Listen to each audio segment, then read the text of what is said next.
Okay, Nick. Hello everyone, good evening. It's great to see such a big crowd in the room. Thank you very much for all turning out on what is a pretty dreary day outside, so thanks very much. And also I'd like to welcome all the supporters who are joining us via the live stream as well.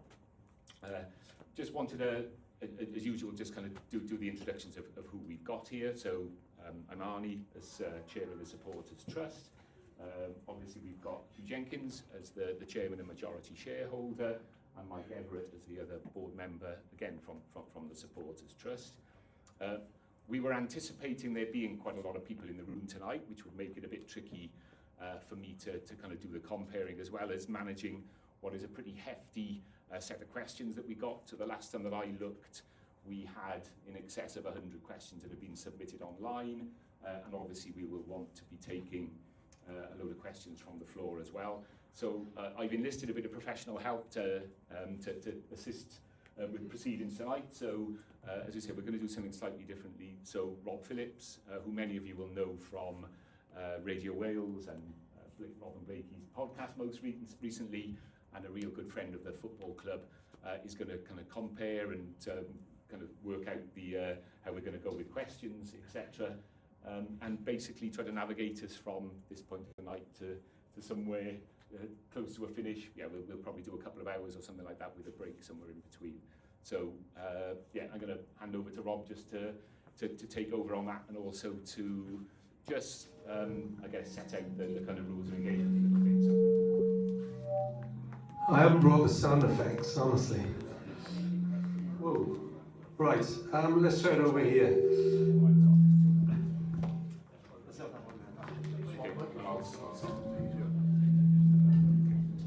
As you know, I'm not very good on microphones.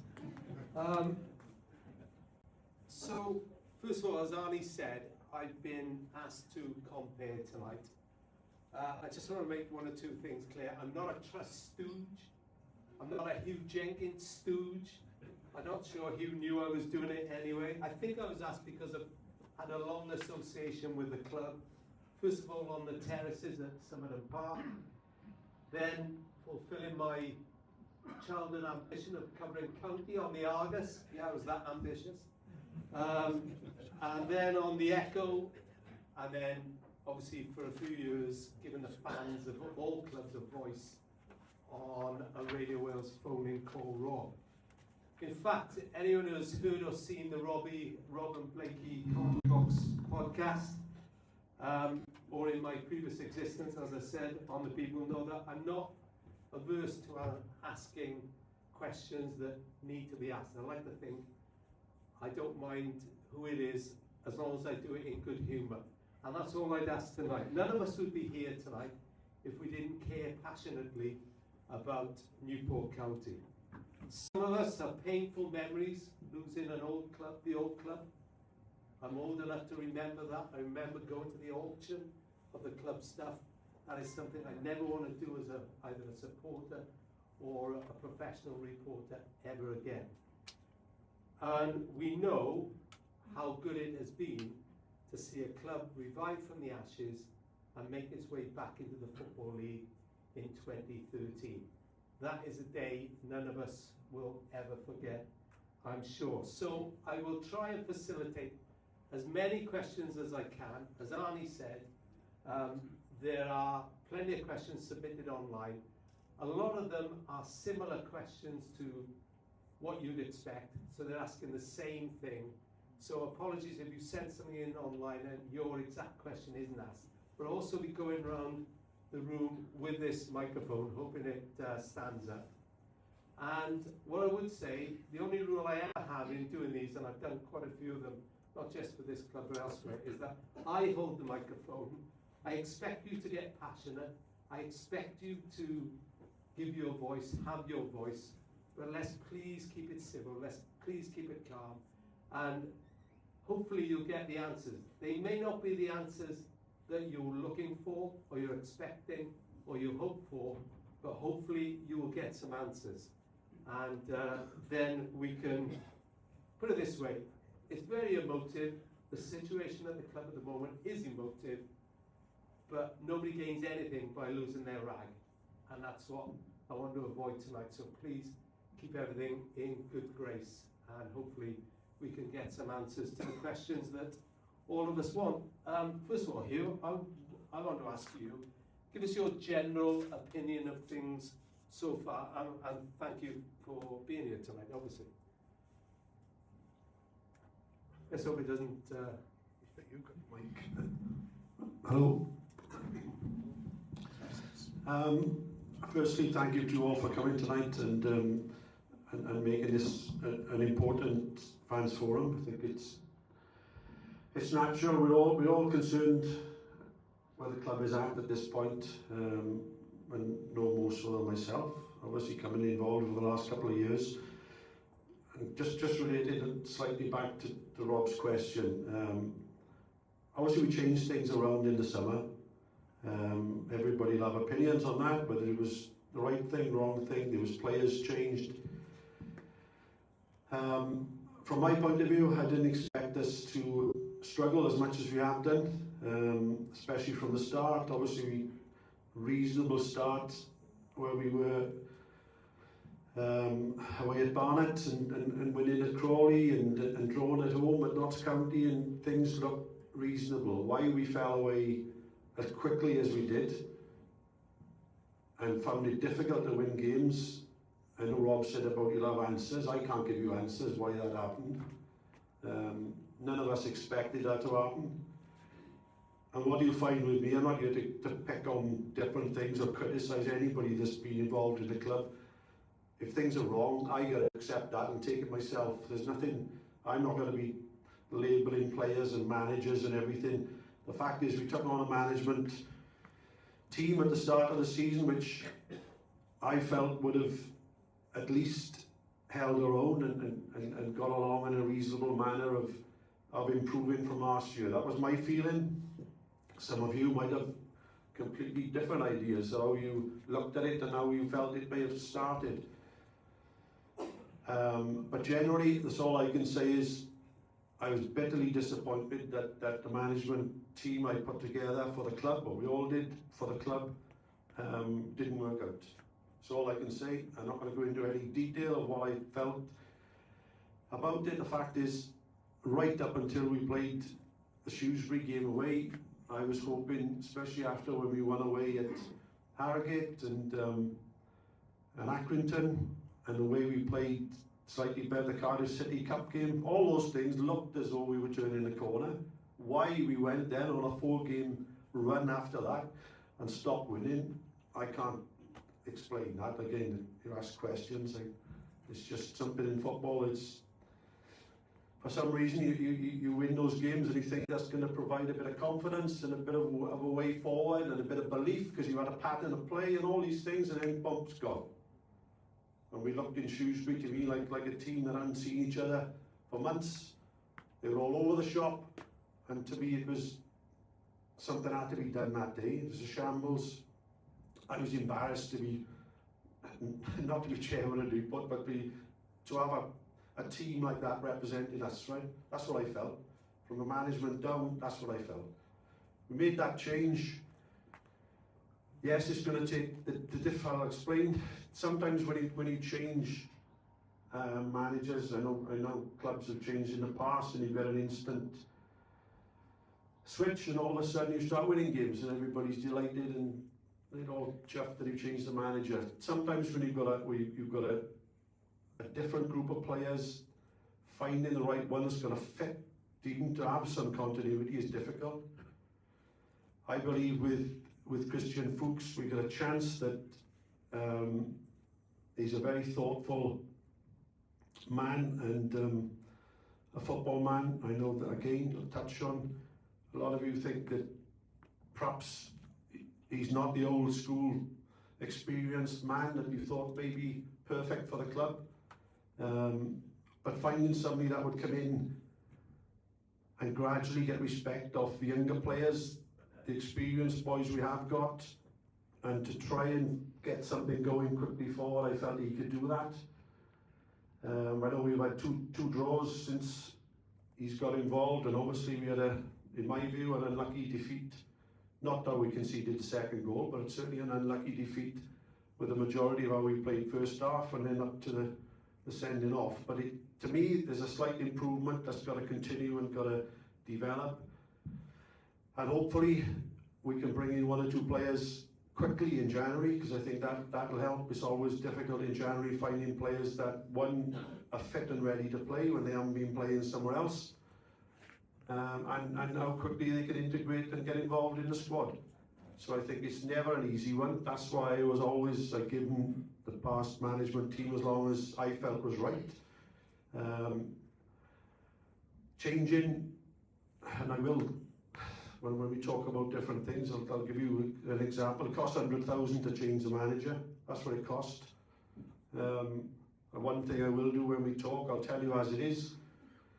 I didn't really, as I said, we had to do it at that time, but perfect choice? No, we wouldn't have done it, and we would have carried on, and hopefully we'd have got out of it anyway. But I felt, as I said, repeating from the Shrewsbury game onwards, we had to make the change. But it does cost money, and there's got to be thought then going forward into the January window to bring in a few players to give Christian that chance as well, and to make sure that we quickly, as quick as we can, start getting a few wins on the board to give us all in this room a bit of belief going forward, and start to see something resembling a team we can all be proud of again moving forward quick as we can. So that's my view where we left the start of the season and where we are now, Rob.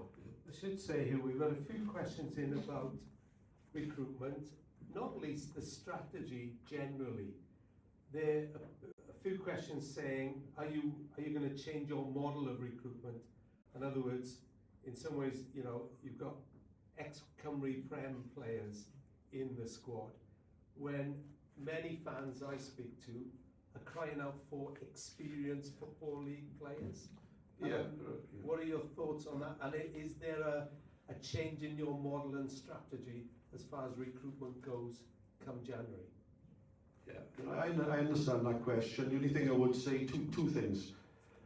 When we looked at this summer in particular, looking at the players we did bring in with Nick, the goalkeeper, obviously we had people like Glennon on our books, Clarkey's on the books, 500 league games. The goalkeeper's done 150 games. Glennon's done 150 games.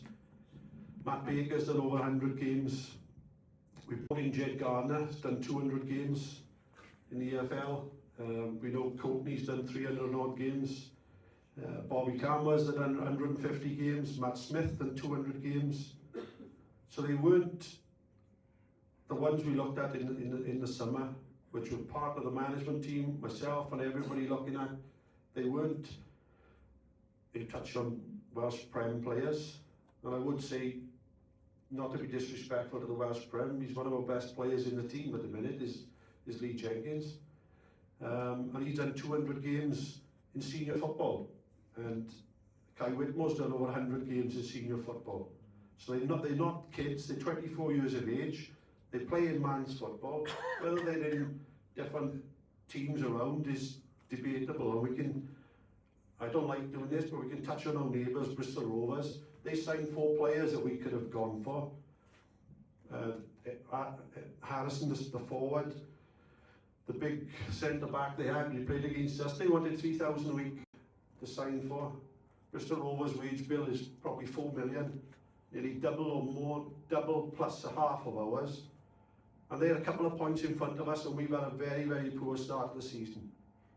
So it's got to be put into perspective. It's no good saying, let's get experienced players. They've got to be the right players. They've got to fit us. And it's got to be financially, they've got to fit us. And it's not players, I will never have players coming here like Dave taken there, who are partially injured and are used to losing and used to relegations. Never works well in football in my eyes. And yes, you can say, yeah, we should have this one and that one, but yes, we need, number one, we need better players. Yes, we need more experienced players in 1 or 2 positions, fair enough. But generally just going out for more experienced players, we're only going to look up the road just to clarify what they've done and how that's helped them get a few more points better than us, and we've had a disaster this year. Has anybody got a question about recruitment and strategy like that? Yeah? So just say your name and the question, and hopefully you get the answer. Hi, Mark Peplow. My question is more about the recruitment. In previous years, we've signed young players, and at times it's definitely worked. I look at Alex Samuel, who we had on loan, did really well for us 6 months, as well as other players that have definitely players in the squad, like the ones you mentioned, are doing quite well, I believe, as well. But also a lot of them didn't do so well. For example, Lamar Reynolds, Gerardo Martin, maybe quickly, Tyler Reid and Tyler Forbes, players from previous years, nothing to do with your aim. But what I would say is those players that did do well and those players who maybe didn't have those mentors in the side, those ones that were really experienced, and the experience, what I would like to know from that is, what do you consider experience away from just the amount of games they played?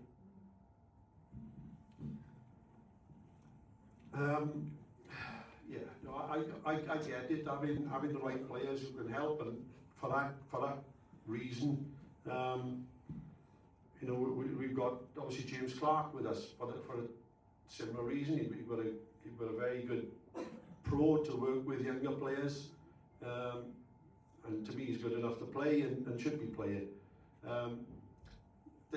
Finding the right, it's like any experience. Obviously, is games in various standards of football. It could be in Scotland. It could be, you know, it's senior football.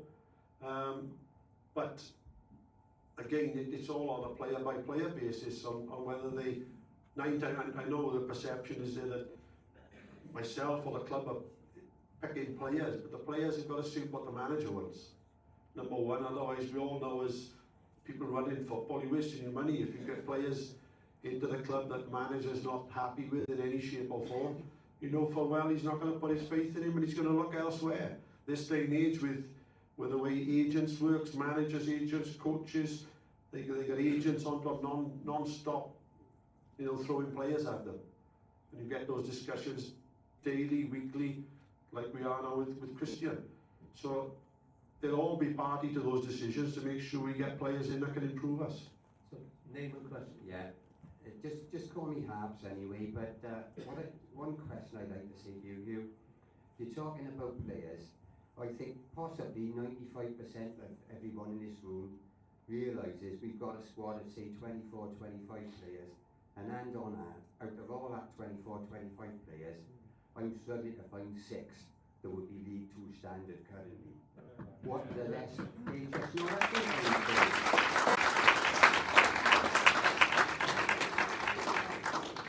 Yeah, well, the only thing I can say on that, which is, I can't argue with that point, because at the minute with points on the board is not proving anything different.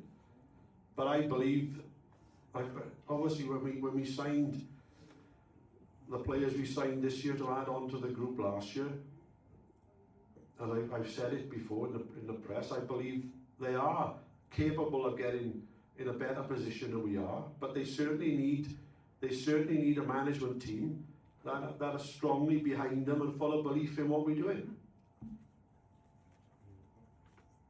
Yeah, in answer to that, Hugh, in all fairness, I've got to say, if Guardiola was here managing his team, with the squad we got now, he would struggle. I just totally disagree with what you've said so far. This squad is simply not at the League 2 standard and never will be, unless you get some decent players in from January.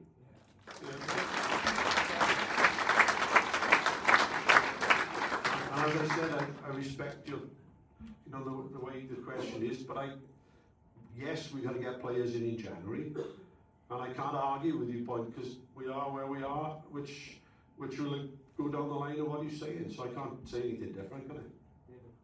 Yeah, hi Hugh, Carl Williams. So firstly, I just want to make a comment on regards to like bringing injured players in. Matt Smith being Sheffield, appalling injury records the past couple of years, so it kind of, you know, contradicts exactly what you just said about bringing players in with you know, on injuries. But I just want to point to, I got some stats here. I didn't include Graham Coughlin because I thought it was unfair because it wasn't your appointment. I've got it down here, Nelson, David, David and Christian Fuchs. And in that period we have played 78 games, we have won 16, drawn 15, lost 47, we have scored 73 and conceded 125 with a minus 52 goal difference, a win percentage of 20.5%. So what I would say to that is, my thoughts are, is it a case of you've got inexperience after inexperience after inexperience, or is it the case of the squads aren't good enough? My personal opinion is, it's a bit of both. I don't think the managers are experienced enough. When you look at, I know you're saying about wages and different things like that. Bristol Rovers have gone out, Gosty Devons, we're all seeing it, they're pretty much going to be safe now, I would imagine. In regards to obviously then the squad, like I think you've used David Hughes personally as a bit of a scapegoat, because I think you've asked him to row the Atlantic and given them a paddleboard with a puncture in it, because the squad is substandard. I completely agree with what Harp said, it's not good enough. Sammy Braybrook aside, I couldn't care if any of them left because they're not good enough. Sammy Braybrook, absolutely.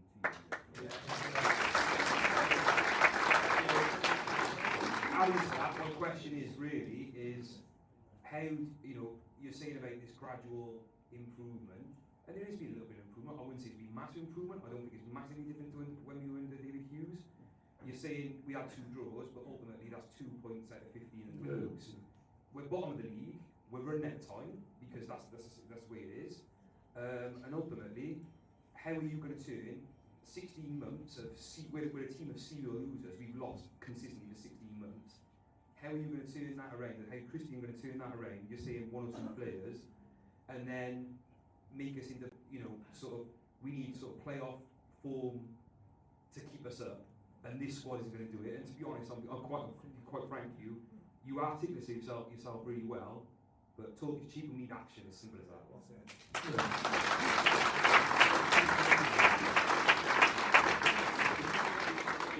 Need to answer, which again I can't.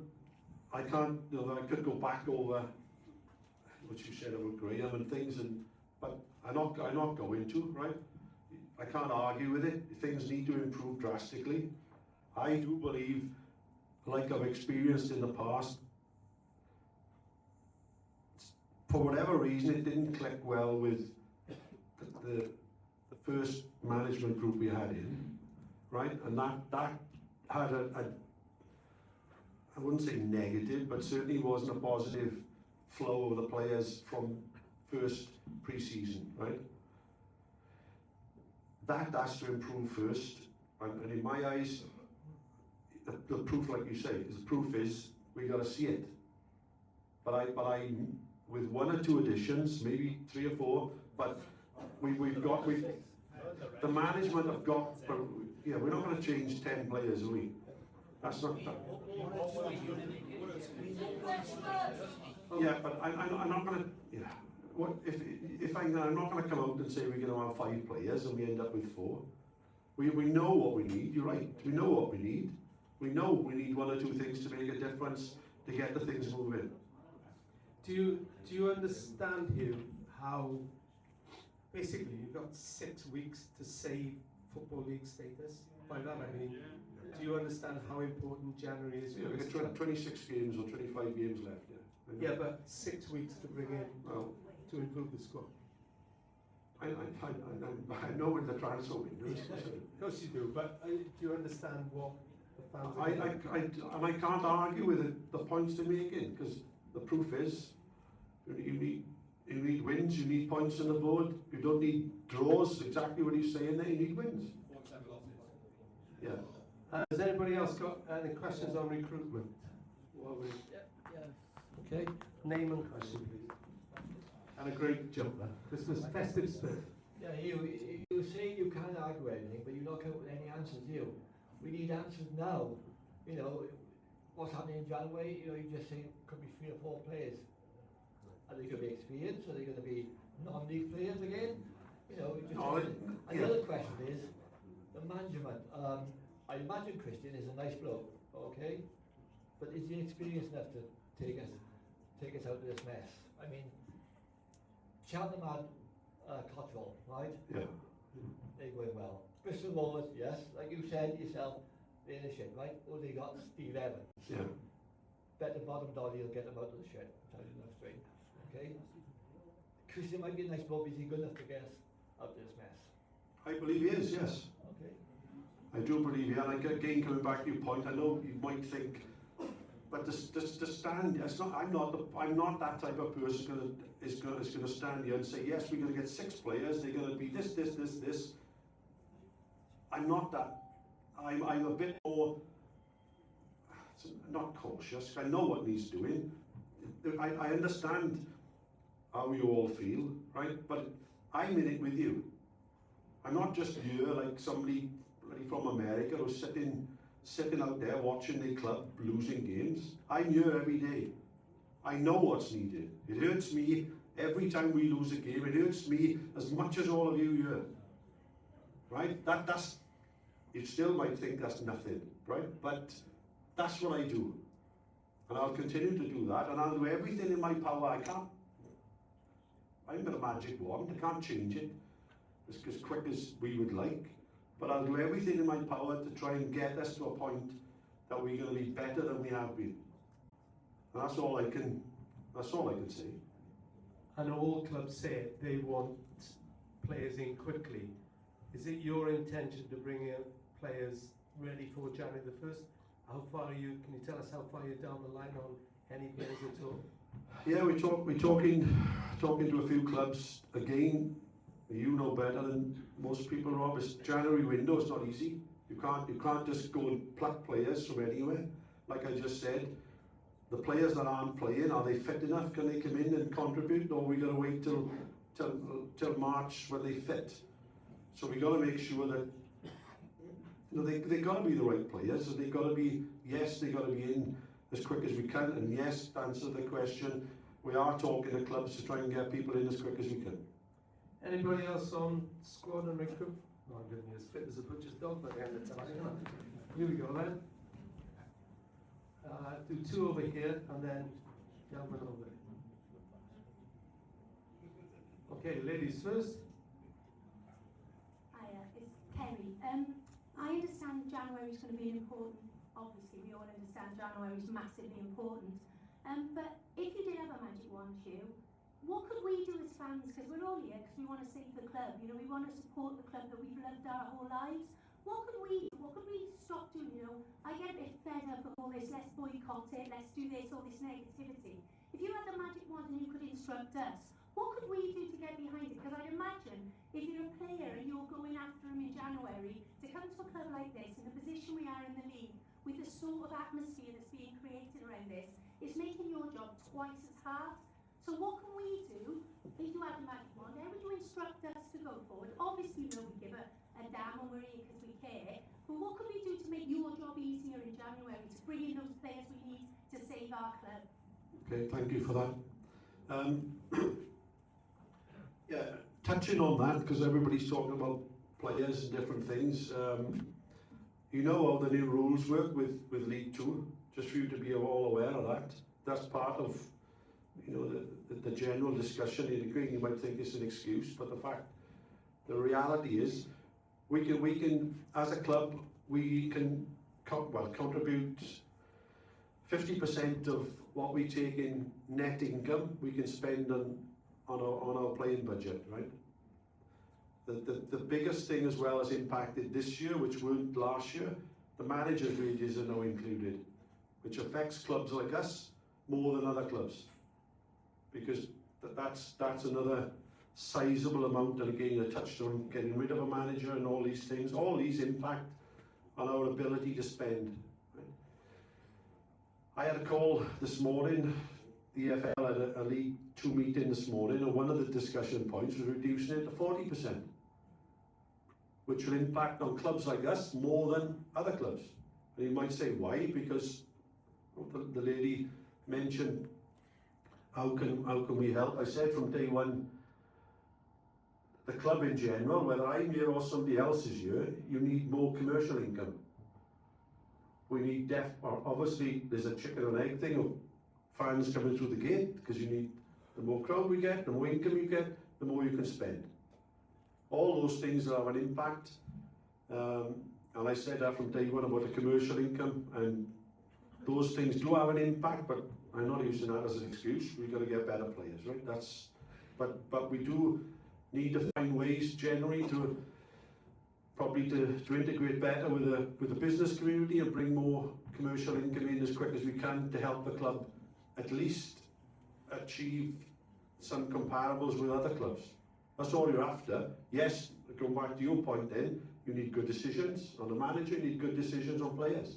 All that will come, they go hand in hand. Can I add Okay, something? gentleman here. Rob, can I add something just to that Yeah, sentence? So, I mean, I think there's a couple of really important things for us to kind of think there as well. Because one of the things where we look at kind of the results that we're having is that we compare to what was happening on the pitch prior to kind of the change of ownership. But this is really relevant to this point around our financial income. We haven't suddenly boosted our commercial income in a big way, because that's just a really difficult thing to do. The club was losing £1 million a year. Okay? It was that close to going bust. Okay? So without, you cannot change that overnight. You cannot miraculously click your fingers and think you are going to get a whole heap of money in through the door that we can then spend on the playing budget. And one of the things that we've been trying to do, driven by Huw, but all of us trying to support that, is trying to get us in a much more sustainable position. But we were losing £1 million a year. And you just cannot turn that round quickly in terms of then kind of putting that into your playing budget overnight. Okay, gentleman here who has a question. Brian Blake. Mr. Jenkins, I sort of sat and listened to you saying about the failure of the last manager and the one before. But I wonder how much responsibility you'll accept for your signings 2 years ago, where I believe you were responsible for signing virtually all the players before Nelson Jardine came, most of which haven't been up to League 2 standard, a number of which are still at the club. So David Hughes and those people had to come in and try and get those people up to standard. All you've done is allow them to replace the experienced players that went in the summer, Nick Townsend and so on and so forth. So we're no better off. We've still got a number of, with due respect, people that appear to be your signings who have not in 2 years or 1.5 years been able, and that's not their fault, not been able to step up to the standard of football needed at this level. And I don't hear you accepting, I heard you last season admit you made a mistake, but again you seem to be passing the buck for failure on people who you haven't really given the tools to do the proper job.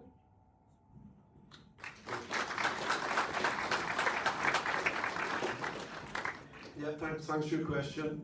I do take responsibility, and I said that when we started. I'm not going to go back and you talked about Nelson and about the other players. I'm not going to go back and go over all those things. Like I said, I take responsibility. I'm here as chairman, and you're right, definitely every decision that we make that doesn't work out in a positive way by winning games and getting points is down to me. I can't argue with that. The only thing I would say is, when we signed those players going back when Nelson Jardine joined us, Nelson was fully party to all those discussions well before he was appointed and we were all made aware that he was going to become the manager of the club. And I will touch on this because I think, again, where you all disagree, but I'm going to give you my view on it. I think for what he had, and I will agree with that, what he had as a squad last year, with a few of the younger boys that were in there, were, what he got out of them. I think they lost 39 games, which is the same as what Graham Costlin lost the year before. Graham ended up winning 3 more games than Nelson did, and that was a 6 points difference. So there wasn't much in that. I know, and again, I don't like going back over stuff, but I'm just giving you some feedback of the stats that I looked at. But I don't go signing players without having the manager on board and at least discussing what we're doing and why we're doing it. But I agree, there was a lot of changes that year and a lot of young players come in, and I can't go away from that. Were there players who that David Hughes wanted that you did not sanction? There was definitely one or two players that we looked at. Yeah, I can't argue with that. Some of the ones we wanted, obviously the boy from Man United and rained off from Cardiff, and Matt Smith, the management team knew him before he joined us. Shep, obviously, they all knew him. But there was one or two, yeah, there was definitely one or two players that we looked at. One joined Walsall for 3,500 a week. And that's the type of thing we were up against, is obviously trying to make it match. And it's not just 3,500 a week, they went 2 or 3 year contracts. None of them will put relegation clauses in their contract. I wouldn't risk, as much as we don't want to be at this point talking about being bottom of the league, but risking the financial side as well. I know there's parable both ways, whether the relegation issue or paying over the odds of players. But 3,500 a week on 1 or 2 players coming into the club, I didn't feel that was right. I didn't feel that was right for us. Okay, name and... Hi Huw, Sean Powell. So my question to you is relatively straightforward. To win games, it isn't that much of a magic formula. We need to concede less and we need to score more. We talk about recruitment, but none of us envisage bids for Cunha, Bueno, Ekatike. What seems sensible to me is that we have 2 relatively local lads down the road in Pennebont or up the road in Merthyr who are scoring and putting goals away. How have we allowed one of those 2, a Newport-born lad through and through, a Newport County supporter through and through, to escape playing for his local club? Would that be Ricardo Reis of Merthyr? Yeah, no, I thought he was obviously at Bristol City for a number of years and moved around. He wasn't at Newport when I was there, but when I'm here. But yeah, it's again. But then you touch on the general discussion of making sure we get somebody in who's experienced in this league. It's yeah, I know. Yes. Whilst we all advocate that it would be nice to have a proven League 2 30-goal a season player, Ricardo Reis is literally scoring for fun week on week. Yeah. For me, it isn't just the case that we need this huge, well-known figure to tuck away goals.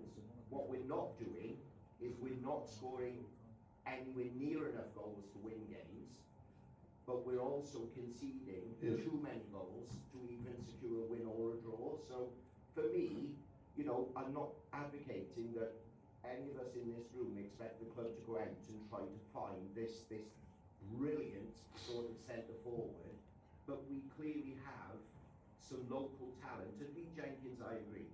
Lee Jenkins, for me, has been, without exception, one of the best signings Newport County have had in many years. Sammy Braybrook will go on to play football at the top of the Premier League, there is no doubt about that. But we need goals. We're not going to win games without goals, and we clearly do not have goal scorers in the team at the moment.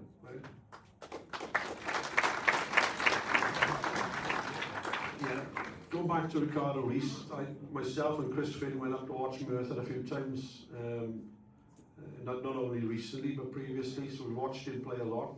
The only thing I would say, coming back to the manager's point of view, and it touches on our recruitment, when we recruited in the summer, obviously talking to the management team then of playing, probably the idea was that's why we ended up probably slightly out of balance with a lot of centre backs, because we were going to play with a back 3 with wing backs. That was the idea, the plan. That's what they wanted. that's what we sign players to play. What I come back with Ricardo Reece is making sure that the current setup are happy that he can play in the positions we need to make sure that it suits what we want going forward, because like you say, he's a goal scorer and sometimes he's pushed out wide for Merthyr, but his best form when I've seen him is obviously central. So making sure we play with two and that he can play with that is essential for us. But again, it's got to come back to making sure Christian is, and I've had discussions with Merthyr anyway, but making sure that it suits us on the football point as well. You mentioned Chris Finn here. We've had a few questions in about him. What is Chris Finn's input? What credentials or success does he have to warrant such an input? Yeah, Chris Finn was at the club before I joined, and I think he worked well with the past board that were here and worked as head of football operations in between Graham and the board. Myself, since I come in, he's been a great asset to me. He's not only, the way things have developed, he's not only on player recruitment, but he's virtually like our general manager here, and he does a lot of things generally within the club, facilitates linking with the managers, yes, like I do, and obviously he does his background checks on players and different things, and agents feed into Chris to make that work, and that's what he does at this point in time. We've also had a few questions in about something you said a few months ago, that this squad was the best you had since you arrived at the club. It was in your chairman's notes. We've had 3, 4, 5 questions on that. Do you still think that? Well, as I said to the gentleman's point earlier, it's hard to say that's right because we're not getting points. How can I argue differently? I think in some cases different positions are stronger than it was last year, yes. But proof is points on the board. It's just... Anybody else got a question on recruitment? And then maybe we can move on if you're all happy with that. Oh, nobody shut in, so that's okay. Hi, my name's Darren. Huw, just a quick, you touched on like getting business in and stuff like that. I had a call for my business probably about 8 months ago. Someone talking about opportunities for Newport County. I was busy at the time, told the gentleman to give me a ring back in half an hour. Still haven't had that call back. I'm not saying my business would have done something with the county, but I'm a loyal supporter, spent a lot of money a year, it would have been considered. Didn't get a call back. You've got agencies now working at the moment. I had a call last week of an agency selling advertising space. When I was talking to the gentleman, number one, he didn't even know anything about Newport County. Okay, fair enough. Number two, he's working for an agency who's selling spaces cheaper than you guys are selling for, and that was his line to me. What we're looking at commercially at the moment with businesses actually putting Newport County out there. Yeah, and the only thing I can say to that, I apologise for that type of thing has happened. I've changed, or we've changed a lot of staff working in the club, and one of the two of the emails that come in touched on that. And I don't think quite a lot of things, again, not being critical on different people or naming people, but a lot of things that were done towards the end of last year following through, I don't think they were done very well with the right things in mind, and that's one of them. There was 3, I think we sold things to 3 agencies, 2 haven't paid us. And I've been spending my time the last fortnight trying to get 16,000 into 2 different agencies, one in Cardiff and one down to Lechley. That's the type of thing that went on. And I'm in every day trying to rectify those things. The only thing I can say, we're close to appointing a new commercial manager who's Newport based. I think that's, like you just touched on, it's essential. How we ended up with people that weren't Newport based is shocking, but those things are changing generally within the office, and that hopefully those things will improve for next year as well. Okay, next year, but you're all about bringing money in, and what can we do at the moment? You've got someone selling advertising space out there right now, literally last week, who didn't even know who the manager was. Yeah. Doesn't know who owns it or anything like that. Yeah, well, as I said, I can apologise for that, right? But I can't change that this year. There was three agreements signed and done the end of last year for that to happen. And as I said, they are selling those things in advance of even paying us, which anybody here with a business sense on is you're never going to do those things, but we did them for some reason last year, and this year's changed, but I can't stop that now as it stands. We'll talk about finances and that sort of thing in a moment. I just want to go back to the playing side, because I've had a number of questions in about the managerial appointment. Can you explain the criteria for appointing managers? Surely continuously replacing unproven and inexperienced managers is more costly than appointing an experienced individual, which we can all see we are crying out for. And somebody also asked, what credentials has Christian Fuchs got for managing this club? Yeah, no, we talked about 3 or 4 different managers quickly prior to the change in the Shrewsbury game. 3 were very touch on experience that have been about different circuits, and not only what I just touched on as well with the SCMP. Some managers price themselves out to what we can take on, whether we like it or not. The same happened last year. I spoke to about 11 or 12 different managers that I know well, and I couldn't get any of them to agree. 2 things last year. One was our training facilities, which we've now rectified because we're now up in USW and we're up there training day in, day out. And secondly, when they looked at it, when we discussed contracts and most managers wanted triple what we pay. And that's, that's what the market is at this point in time. You might say we should pay what he wants because it's going to be cheaper in the long run, but we can't guarantee that. As Darryl Clark just found out at Bristol Rovers. Darryl has been about for years, obviously at Cheltenham recently, then at Barnsley and around. Pick a figure, they're paying 300,000 or 400,000 for a manager. We can't do that. Has anybody else got any questions about the managerial appointments? And then we'll move on from there.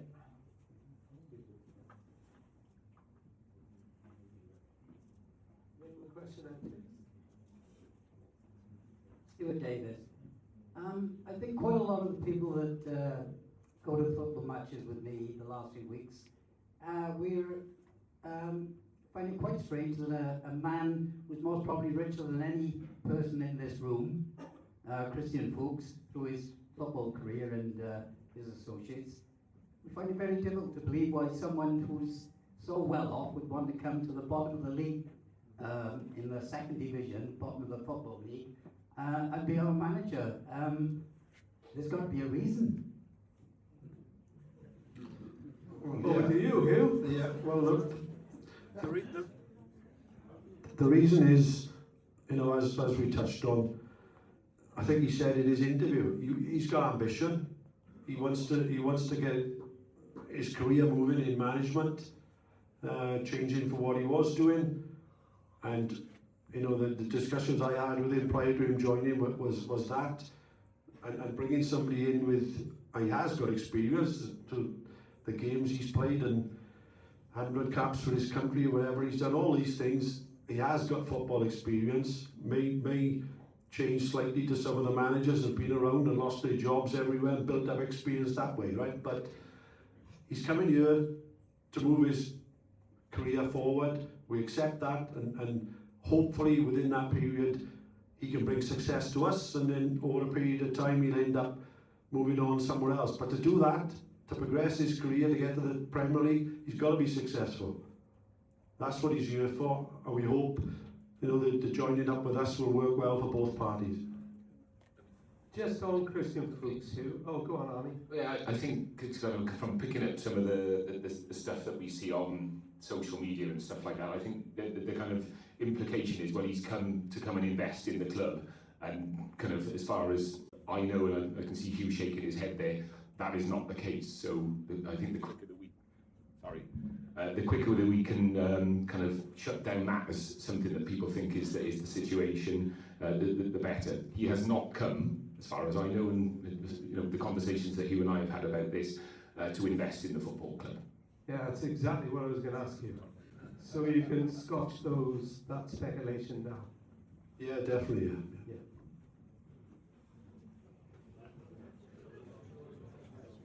Hello guys. So my question is, it's related to recruitment and sort of money side. Obviously, we've got quite a limited budget in terms of what we bring into the club and what we can spend. And on that, I've just got a question. Some of the recruitment we've done, I'm not saying in terms of ability, but in terms of like necessary. We've recruited a third goalkeeper in the summer when we've already brought in two very skillful ones, and we've over-recruited in some places and under-recruited in others, such as not really recruiting in the wide areas and over-recruiting in sort of the centre-back department. I've just got a question, why we brought in some of these players when they might not be playing much or they might not be good enough, considering we are limited on our budget. Thank you. Yeah, okay. Yeah, on that point, two things. It goes back to what I said initially with the management team at the start of the season. We signed a keeper, right or wrong. We wanted to sign a keeper, which obviously he's an international. He's a third choice for New Zealand, Nick is, and we were going to lose him for 3 or 4 times a year. And obviously bringing in the other lad recently, Sean, was to make sure we had cover really on that point with him being away. Whether it was the right decision to bring in a keeper that we know we're going to lose for the majority of 4 or 5 games a year was right or wrong, but that's what the team wanted to do at that time. Looking at the makeup of the squad, I touched on it earlier. A lot of players were signed because we were going to play a certain way.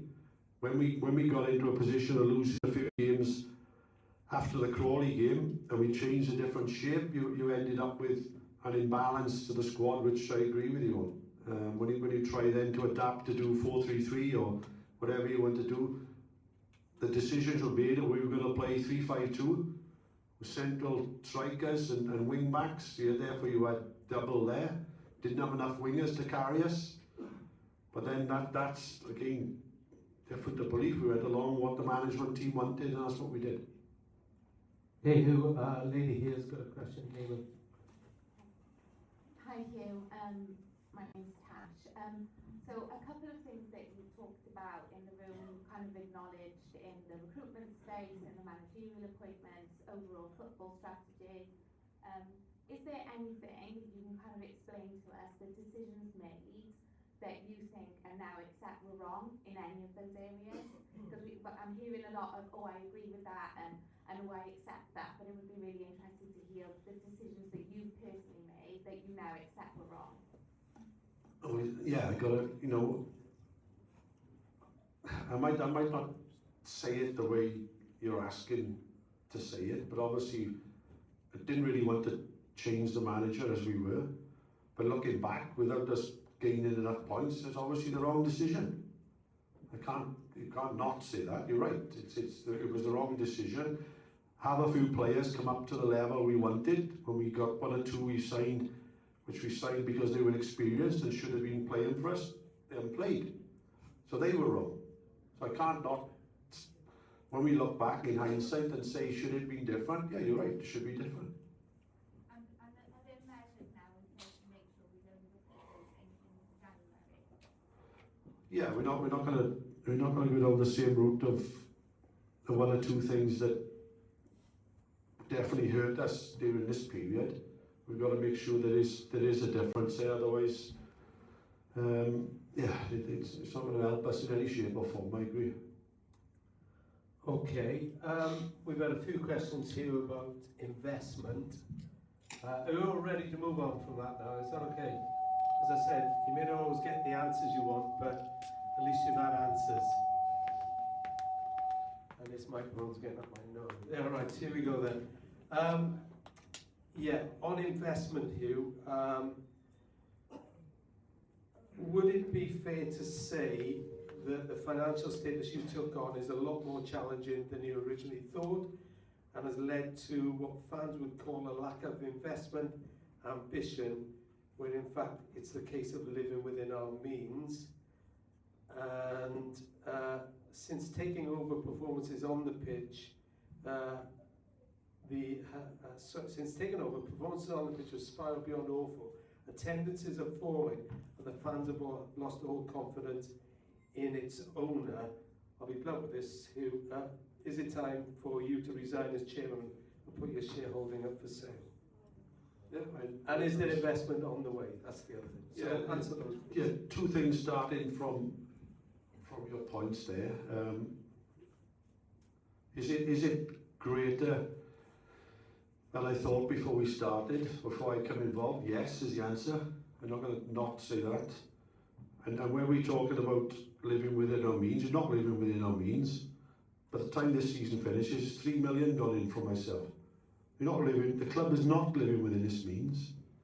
Not one bit is it doing it. So you can't say that statement is completely wrong.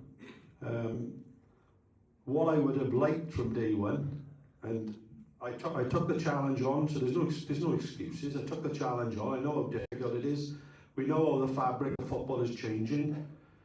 You go back a few years when the club finished mid-table. You look at the teams below Newport County then, Walsall's and all the different clubs that have changed dramatically financially over that period of time. The league has changed. We know that the National League, the amount they pay out on players, they sign for the National League before they come to us. Because that's the fabric of football has changed. We can't hide that. It's changed. I wish that the money I had put in up to now would be adding to our player budget. Yes, the budget's increased. I think when I joined it was about 1.3 million. We spent 1.8 million last year. It'll be probably 1.9 million this year. And yes, they're not the right players, but the money's being spent, right? That's one thing. Secondly, if the club was washing its face and we were investing money and improving the squad, improving the amount we could pay players instead of the 1,500s or 2,500, 3,000, we could do it with the extra money coming in. But the money's going in. I'll tell you that there was 300,000 I think in last month. 300,000 went in last month, just to keep ticking along. It can't go on forever, whether it's me in charge or somebody else taking over. You can't continually keep doing that. I'm targeted with, which I took on the challenge to try and improve that, so we get back to a position where at least we're only losing a couple of 100,000 each year. That doesn't become too bad to try and cope with, and any investment we bring in will help us to improve the football situation. But that's where we are financially. Coming back to investment, there's two things. One, the mechanism to bring different shareholders on board is proving problematic because of dilution of not only us, but other shareholders as well that were there previously. To bring in a small investment, which could be, pick a figure, 100,000, to bring in that type of money is even proving a challenge to make a mechanism that it can work just with common sense. I know it's hard to think, but to bring in that type of money, we've got to lose between us about 800,000. That's what currently the setup is. And we've been working on this for months, and it's delayed what we should have done. Hence, I put more money in to keep ticking along. And those things would have all helped us as we went along, but it's proving problematic. The other thing we've got when we speak to different people from America, and they can't grasp the relegation issue. Why would they risk money and lose it? What are they going to do next? Can we guarantee it? Well, no, because if we got relegated, I'll lose all my money. They know full well they can't do it in a British game. But that's what you ask continually. So all of it, whilst we will continue to try and sort these things out, it's problematic and it's not as simple as we first thought it could have been. So, as another question asked, are there any real investors who are willing to put money into the club? Or in the words of the questioner, is it all smoke and mirrors when we hear names such as John Pratt being bandied around? No, the one thing I hope you'll find with me, whether you think that football decisions are rubbish or not, we don't come up with different stories for the sake of it. We know we talked to John Pratt. We know we got another investor which will put that initial sum of money in, but finding the mechanism to do it is, again, coming back, is problematic. And for people to think we're making those things up is... So you're saying there are shareholders of the club who are unwilling to dilute their shareholding? No, I'm not saying that, but the mechanism to try and do it is... It's just unrealistic. Just asking to take 100,000 in, you've got to somehow lose 800,000 to bring in 100. It's just, it's problematic. So are you confident there will be investment by the end of the season? Yes, we've got to do something. Just as I touched on, we can't keep losing 200,000 or 300,000, and we need that each month.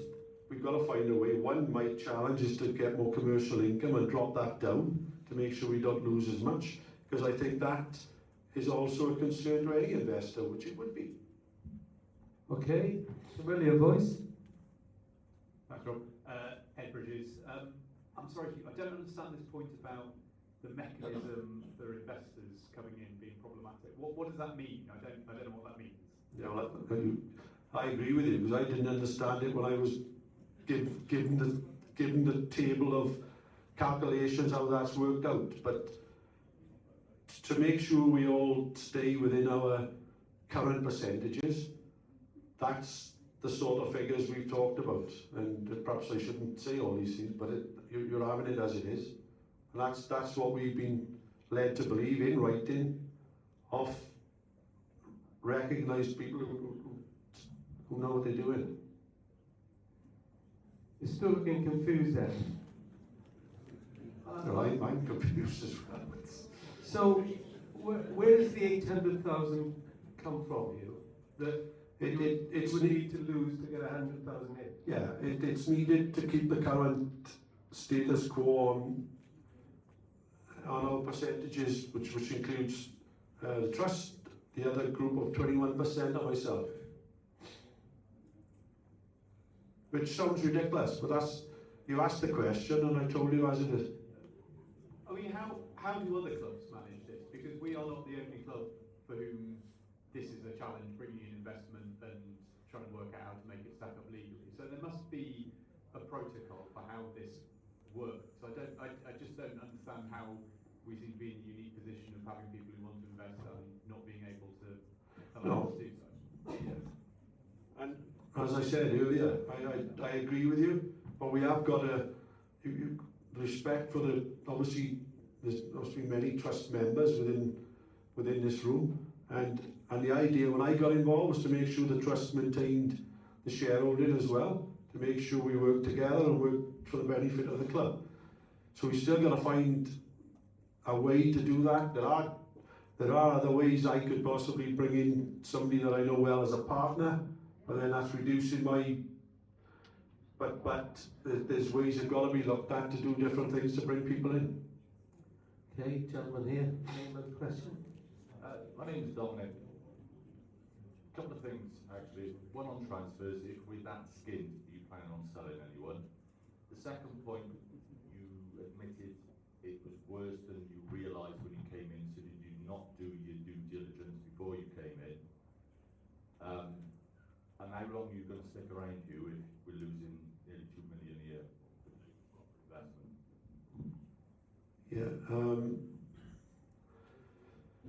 Yeah, which point first? Yeah, obviously none of us want to be losing that type of money, that's obvious. When I've invested this type of money in, I naturally would like it, I'd like it back, that's the idea. I don't want to make any money on anybody, I just want my money back sometime. but recently, the last 6 or 8 months, to make sure we start doing things which I touched on the commercial side earlier. I'm right or wrong, I'm in 4 days a week, 4 or 5 days, nearly every, I don't be away on weekends and all these things. I'm overseeing everything myself because it was a worry when so much money is lost and we weren't bringing in the commercial income we should have.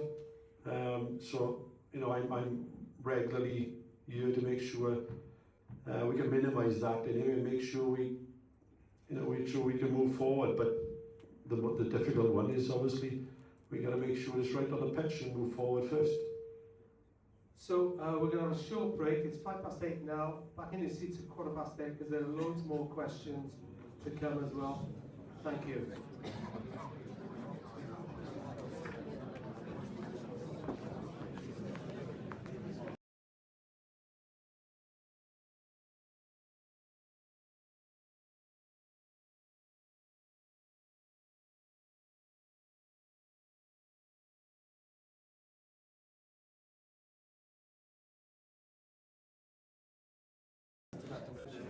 Okay, let's get it going again. Thank you so far. Questions have been much better than I ever asked, so it put me to shame. So thank you as well for just playing the game, and we're getting answers. As I always say, spoken to a few people, they may not be the answers you want, but you are getting answers off Huw Jenkins. And one thing I will say now is he's obviously not going anywhere because he's still here after that break. Huw, a few more questions for you that I was asked in the break. John Pratt, is there anything happening with him at all? Yeah, hello? Hello? I could make a joke about the defence here. Hello?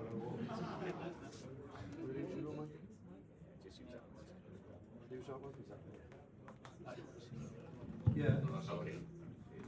The only update, I've had a few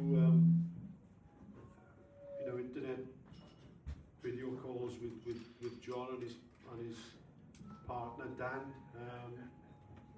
2 or 3 of them over the last few months, and just generally talked about different things, about him getting involved, and Arnie will tell you he's done the same.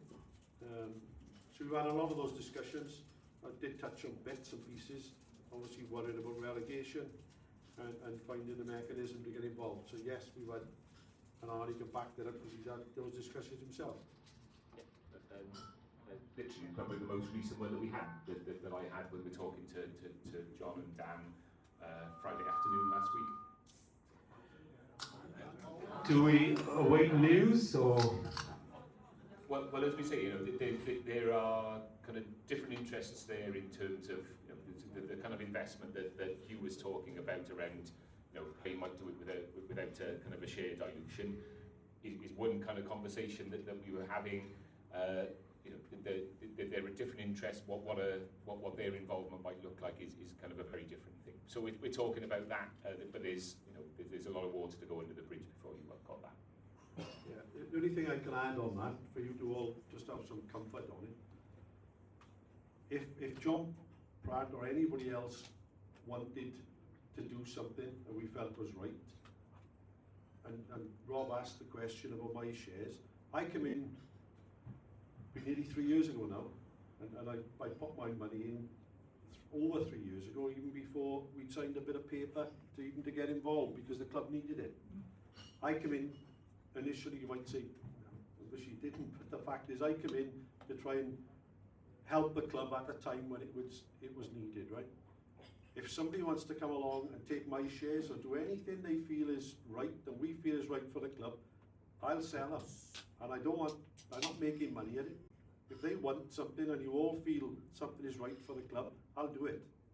So you've got no worries that I'm hanging around and trying to do this and do that and trying to get a higher bidder to have my shares.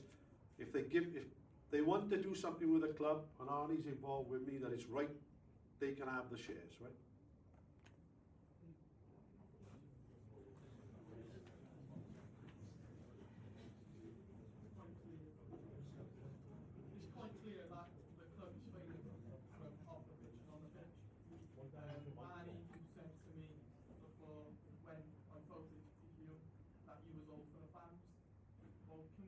briefly explain to me why most people in this room will know Pigeon, the program seller. Started selling programs at 16 as a volunteer. He's 73. He suffered a fall in his home, was unable to sell programs. He rang the club saying, can I still come to the games because I can't afford to? The club said no. So can you tell me why that it's all with the fans? I put the fans first. It seems like we're at the bottom of it.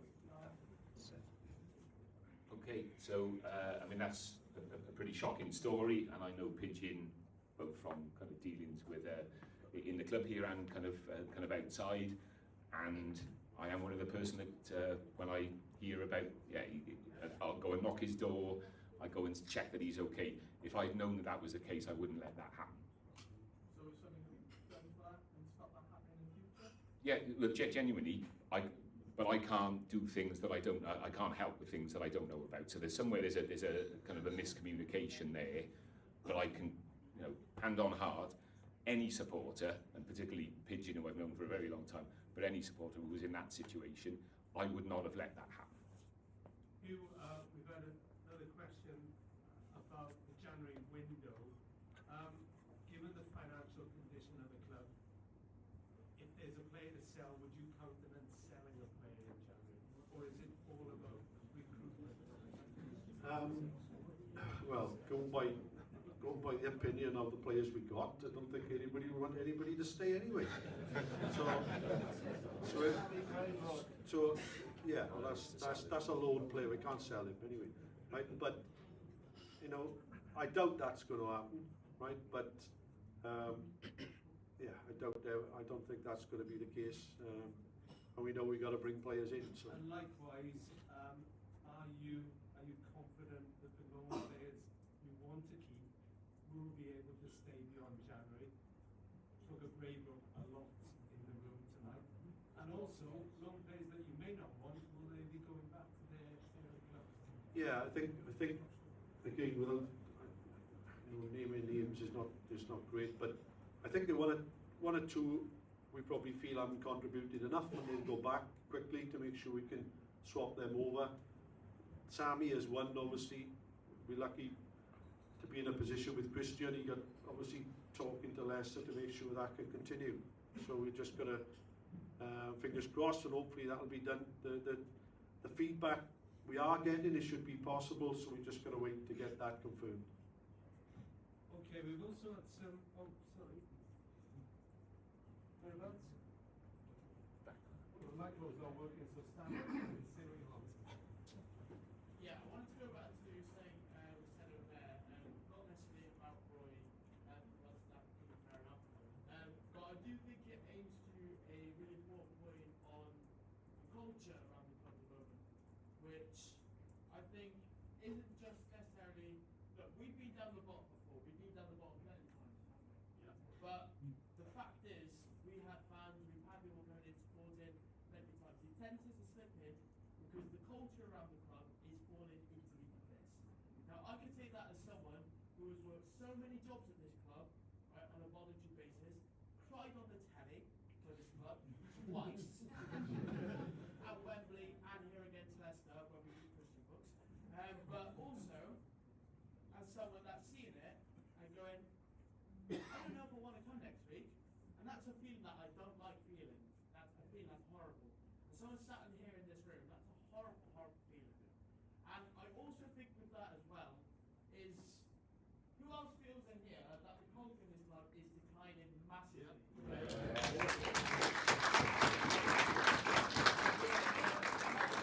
With that, I also feel that this isn't just partially your responsibility, but also, let's look back to the COVID season. COVID season, we were absolutely brilliant, weren't we? Yeah. COVID season, we were brilliant, right? That season, I felt closer to the team and to the players, the staff, all of it, yet we were so far away. It was little things like Josh Latherby used to go on calls with fans who were down with their mental health. I can name a few fans who had those calls because that was a tough time for the club and for fans. We are so far from these players, from yourselves, I feel, and from everyone. I feel like people are so far apart. The marquee used to be bouncing. We used to get Tinty and the bucket hats in there. They used to have a great old time there. We used to have a great time. But now we've got the same playlist, which is quoted by Sarah Bonnet, playing at the exact same time at 2:50 every week, because there's nothing going on a really difficult culture right now. It's really difficult to be a part of, and it's really, really sad. I think that's a really big part of where we're at the moment.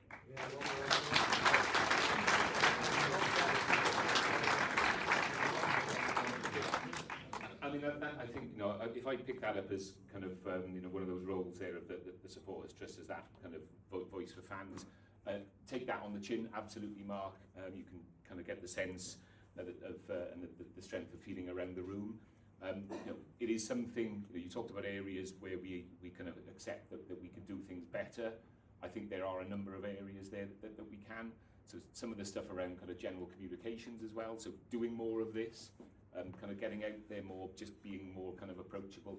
We absolutely kind of acknowledge that there is some stuff that we can do there. And one of those things that we really do want to kind of improve is the match day experience in general. You know, results on the pitch are massive on that, because you know that gets people enthused, it gets people in through the door. But it's not the only part of it, and there are definitely some things that we will want to take away and work on there. And kind of, yeah, you've got my commitment that we'll do some of that. Hey, gentlemen there. Can I add something? Yeah, go on, something? Yeah, can I add something to that? Obviously, there's a big change in the culture of the club when it went from the ownership of the trust and I got involved, right? We talked earlier about I got involved because, not because I was battering the door down. The fact is that the way the club was at that time, somebody needed to come in and you had a change in culture because you got me in having 52%, which could have been somebody having 75%, and then the trust would be diluted more.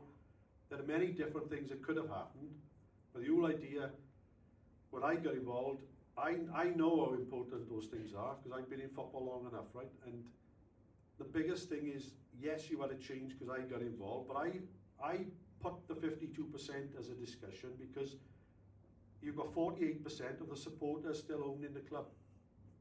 But is there a general feeling, and just you can just say it, is there a general feeling because I got involved as owner that the things that used to go on, everybody's taking a backward step because things have changed? I don't know. I think most people in this room will say that the three people up there, with all due respect, are almost unapproachable. You stand here now and you talk, and I appreciate your time and effort, but you promised better communication when you stood in front of us 2 years ago. We've had virtually no communication off you other than these forced meetings, and they appear forced. There's pressure has to be put on the trust. This meeting, I think, should have took place in November, if I'm right. Pressure from the fans made the trust do this. And these people that at the trust, no due respect to you, I mean, you're supposed to be our voice. We don't even know who you are. I mean, one or two people might know you. What do you do for the trust? What are you doing for the trust? That's the big worry for us. Okay, right, so so I take that pretty personally, and if you feel that, then that's something that I've got to reflect on. But I think to try and say that the trust is unapproachable, I think is kind of, pushing things slightly. There's some interesting stuff for us here around like the general communications. So we try to strike the right balance of, you know, we put stuff out as an update, and people accuse us of, well, that's a non-update, that was a non-announcement, okay, and then next week people telling us we don't communicate enough. There's also a bit here around, there's, you know, the things that the trust should communicate on, and there are things that the club needs to communicate on, and they are not the same thing. But genuinely, God, look around the room here, there's plenty of people that come and bend my ear on a match day. Plenty of people that will walk up to me in the away end at Shrewsbury and give me a pretty hard time about it. It doesn't stop me going and standing in the away end. You can get in touch with us any way you want to. I talk to people wherever it is. We were in the marquee before the game on Saturday. So yeah, I take that as a bit hard to swallow, really, when people want to say that kind of we're not approachable. Well, with due respect, you said you read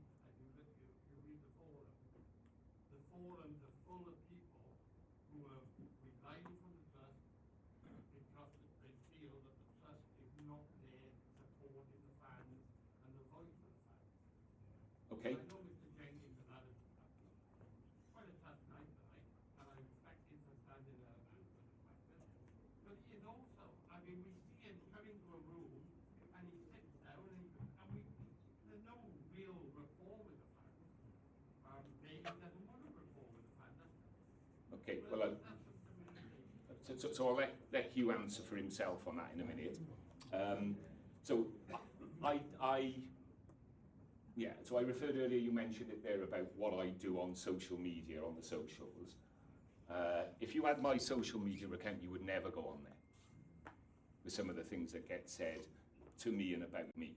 So you know, I only put my head up when I think there is something that really needs addressing on County Chat. But mark my words, it is pretty unpleasant to sit in the seat that I sit in.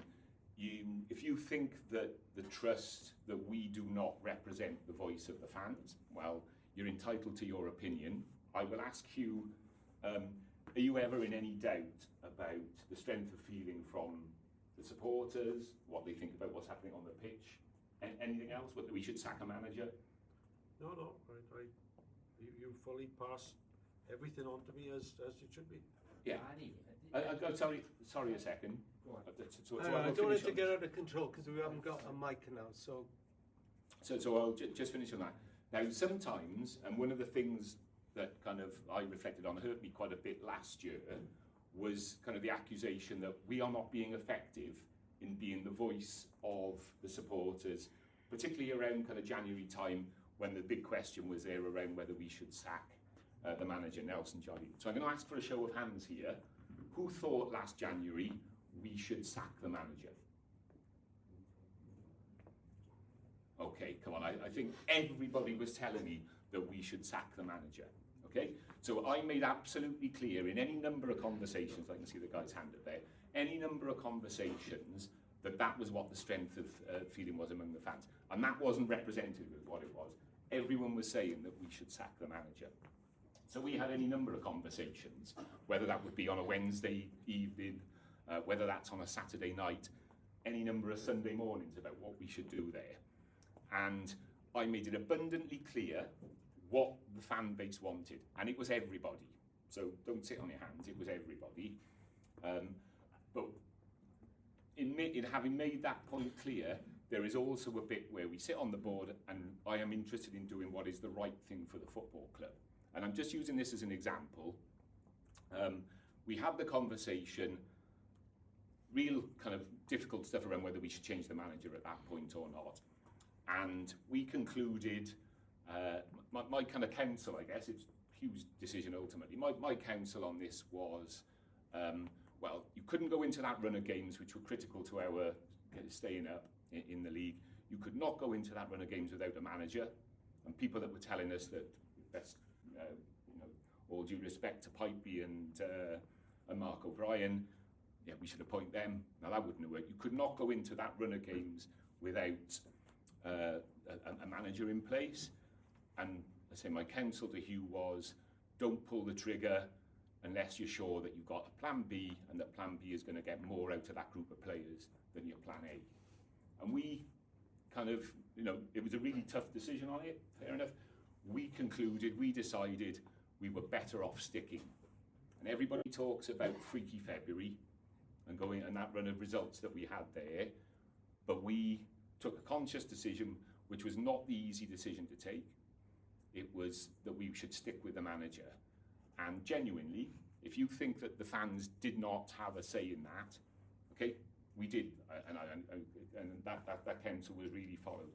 And sometimes the easy decision is not the right decision. Because the easy decision was to sack the manager then, because that avoids all the criticism that we could get. But we stuck with it, and I think made the right decision. But you know, I just wanted to use that as an example of, we do have a voice. I do make sure that that the supporters' views are fully known, and I will talk to anybody anywhere and have my ear bent. People will see it on a Saturday, but we make sure that that is represented. Even if you know the decision at the end of the day is not to do the thing that the fans are calling for, that does not mean that that voice has not been heard. Gentleman here had a question. Just going back on the investment side of it, really. Obviously, you say yourself you own 52%, you've got shareholders own 20-odd% or something, and the trust owns 20-odd%. My question is, obviously, what benefit now is the trust putting? Well, what is the trust putting into the club out of that 20-odd% in money terms? Because at the moment, obviously, people, as you see on social media, are dropping out of the trust, so the money's not going in there, but yet the trust still own 20-odd% of the club. So you're saying about investment, can't that investment come in through the trust maybe? Has it run its course? It was good when we had it originally. Has it now run its course? Well, again, I don't mind picking that up. So we still contribute £100,000 a year into the trust, into the football club, based on subscriptions, which we're really grateful for from the members.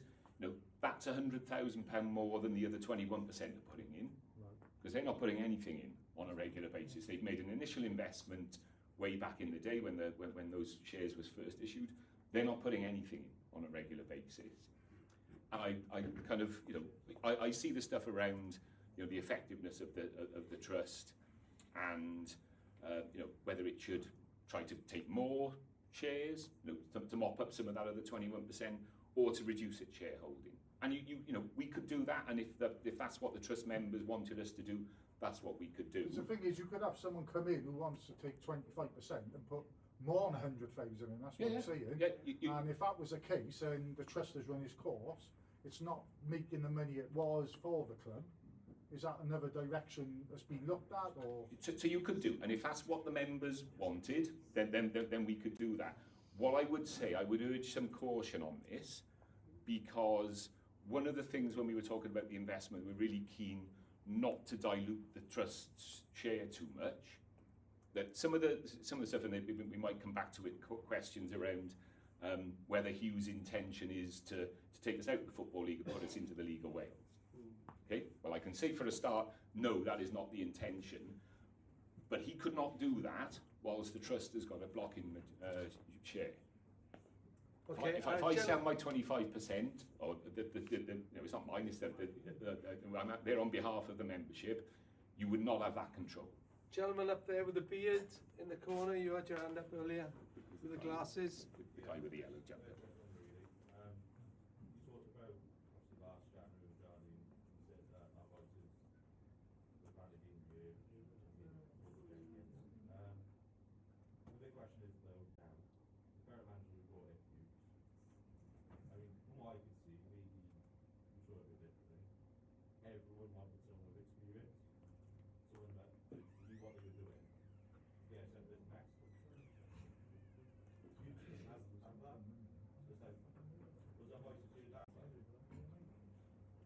So again, so the question, in case people couldn't hear, you know, with the supporters' voice, was the trust involved in that decision? So yes, again, we had any number of conversations, kind of Huw and myself.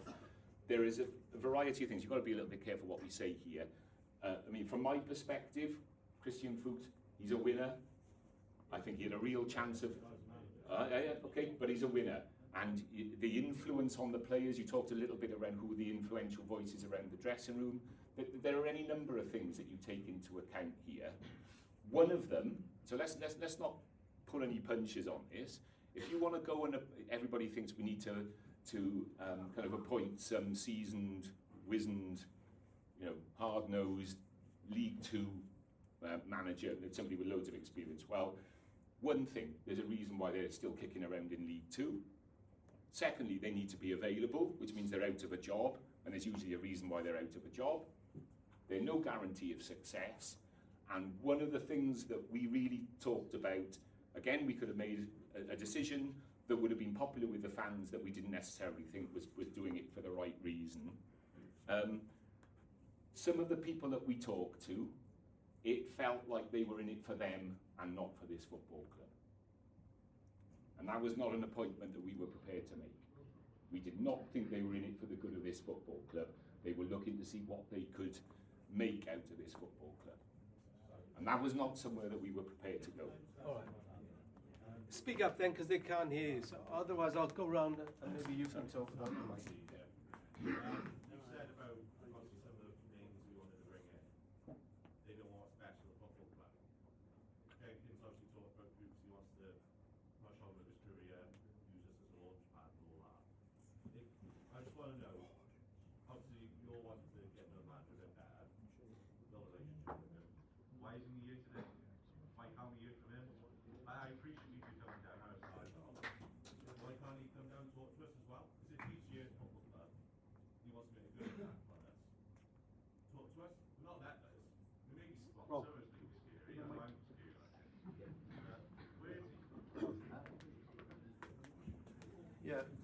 Yeah, there's two points there, right, which I think I should answer, Arnie. The reason I didn't think it was right for him to come here tonight, because when you're talking about investment, when you're talking about, let's not hide from the facts, we're talking about a lot of negative things about the club. I don't think it's the right time and place for him to be here, right? That's why he's not here. I think the whole idea of him coming into the club is to bring positivity. If he thinks we're here and you can have a go at me all night and we go on about poor players, and does he want to hear that? That everybody thinks the player's not even good enough to get a win, and you want the manager here listening to it?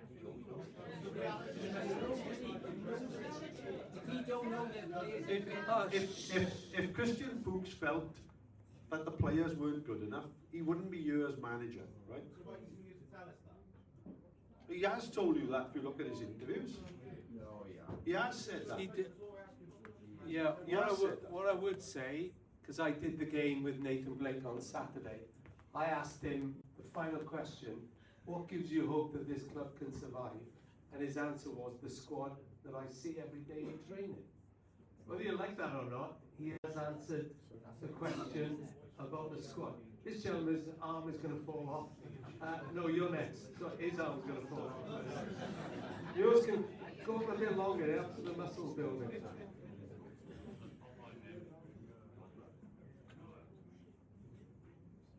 There was a lot of talk on social media about apparently Christian was going to be the investor, we're going to have John Pratt, etc., etc. I think what I've heard tonight is there's a guy on stage, right or wrong, losing millions. A lady behind who was sat here earlier asked what the fans could do. Present company largely excluded, because I think you're the fans. Our gates are dropped off. That's not good enough.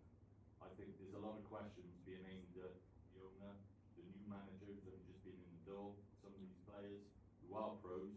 I don't see them not trying. I think the fans, the message when we go away is get people through the door, get money into this club. Otherwise, you're only going to support them when they're winning. So I think we're losing about 1,000 odd attendance a week. That's not good enough. And I think you can sit on your keyboard when the club goes bust, but you should be contributing.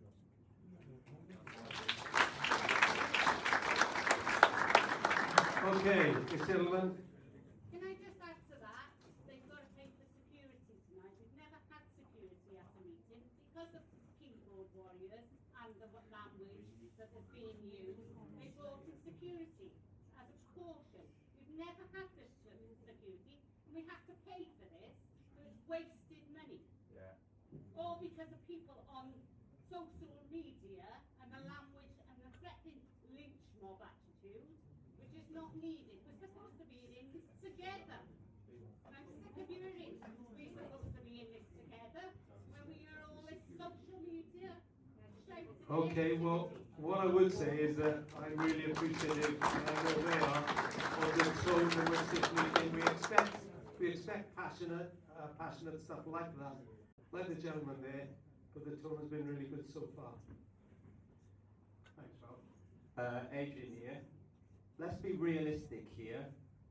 If we drop out of the Football League, although it's more of a when than an if at the moment with the current squad, what would be your plans for the club going forward, and would it be sustainable to remain at Rodney Parade with crowds falling away? Also, will you commit to us remaining in the English Football League, or would you consider joining the League of Wales?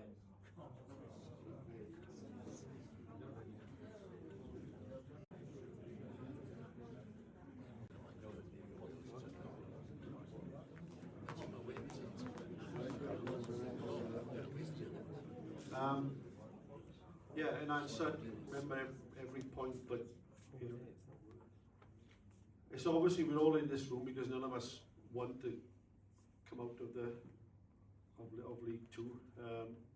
There's no way I would be part of this and think about the League of Wales at all. I don't know why it's even brought up. But the bigger point is whether it's now, whether it's in 10 years' time, let's hope it's 20 years' time, that the costs involved in running, and we just talked about the costs of running the club and how much we're losing. It's a natural thing. If we weren't in League Two, it'll be even harder to run the club, right? So you can't hide from that fact. Costs a lot of money to play at Rodney Parade. That's been documented many, many times. We pay out as a club, pick a figure with what we playing games and stewarding and everything. It's £1 million a year gone. That's what it costs to be here and play games here, right? We only got a turnover of 4 million odd. So you can see exactly where we are as a club. That we all need League Two football. It can't be any other way when you're playing in here, and hopefully you'll be here for many years to come. But it's a difficult task as it is. And yes, there may be new monies with a new football regulator, with a Premier League, and all these things may improve things as you go along, but they require a lot of other things, and making sure that, like we just touched on first of all, about we can only use 40% of income. Whoever's running this club in the future, even if it's back with a trust, you've got to get more income in. You've got to get more income in through the door to give you a slightly bit more fighting chance. You can't hide from that. Unless you do get somebody here instead of me that says, yeah, I got 5 million, I can just waste that. And then that's what you might, yes, you might find that perfect answer. But the fact is now you haven't got it. So we've got to deal with what we got and just move forward with that. Okay, I will come to you all in a minute, but we've got a few questions on, talking about communications earlier. I've warned you about this. During this, I'm quoting the questions, during a poor season, with the fans rapidly feeling less emotionally connected with and proud to follow the club, why has the media output been failing to portray us as a serious football club? Our club is not a joke. And likewise, with the recent backlash towards match reports and the club going viral on X, also known as Twitter used to be, for the AI written content. Well, it's not AI written. Are you happy with this? The club has always had a good media team with people moving on to full-time work at higher clubs. Yeah. So, yeah, we talked about it earlier. There were changes in the media department, and one or two of the articles that went out, which we all read, let's use the terminology, they were different to previously. But when you're losing games as well, it's not a good thing to read. We all see that. I think that we've had a word internally, and I hope you've seen since the Walsall game onwards, things have changed, and we've got back to a more probably even way of reporting that suits us all. I hope you all agree with that. We went to the Walsall one was a bit extreme, especially when we lost, and we got to get back, which we have done, to more to the focus of what we think is right for the club. Okay, I want to get those questions out there because we had quite a few along the same lines. This lady had a hand up before again. Who else wanted a? Okay, come to you two now. Oh, do you want that? It's okay, yeah, go on. Well, no, you don't have to. I mean, I'm not forcing you. See it. Well, what I said there, that Andy, this is for you, and it's around the trust board and the communication. And I think clearly from people talking about the culture, and is there a potential disconnect between the trust board and the trust members? I'm a proud paying trust member, and I will continue to do it. And I know you came out with one of your communications to ask for ideas for trust members to remain in the trust and to try and encourage new trust members. Back to basics, because I think from an engagement perspective, that's probably what we need to do. One of the things, again, you asked for ideas. I emailed the trust and I've not heard anything since, and that was around 3 months ago.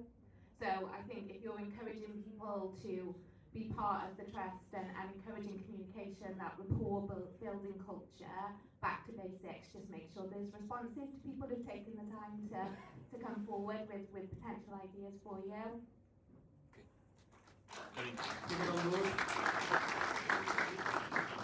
I mean, it's a really fair shout. Not being negative. Tasha, no, I know. We take that. We do our best to try and keep on top of stuff. You would not kind of, the volume of stuff that we get and that we do try to reply to. Well, what day are we? We're Wednesday. I've spent kind of three nights this week already, kind of over the weekend as well, dealing with some of this stuff. But I agree. We don't deliberately miss anything. We do try to get in touch there. And one of the things that I will say as a trust is that we are kind of always looking for some help on some of this stuff as well. So if anybody is out there and does want to kind of contribute, and I think there was a question somewhere around, do you want a social media kind of lead on some of that stuff?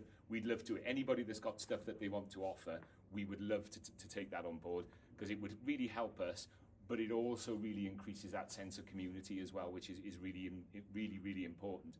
Because the financial contributions that our members make are obviously really important to the football club, but it's more than that. And I take the point that was made earlier around that sense of connection to the football club. So anything that we can do that gets people involved and gets them kind of really kind of living it, and is in everybody's interest. So, also on the trust, Arnie, I don't know how much validity there is in this, but I'll ask you, why were the meeting minutes removed from the Supporters Trust website? How many meetings have the trust had since Arnie and Mike took over? Okay, so we spend the second Monday of every month having trust board meetings. So we're upstairs in the Dodger. You can kind of find us there. So we do that. It's a general thing around. I'm not sure that any kind of business really kind of publishes its minutes, its discussions, because they are records of the decision making that you take. It's not necessarily the place for them to be kind of on the website. We can have a think about how we communicate better in terms of the sorts of things that were talked about. I'll take that, but there are very, very few organisations that kind of publish their minutes of their kind of regular meetings in public. Okay, this gentleman's got a question. It's a question for Huw. Regarding the previous board, was there a strategy within that board to get you elected? Because we had two bids, obviously. We didn't hear hardly anything about the other bid. And we were kind of railroaded, if you like, into voting for yourself.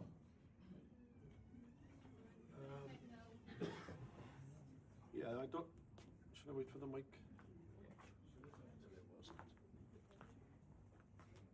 Yeah, from my point of view, I got involved and asked to go and meet the previous board.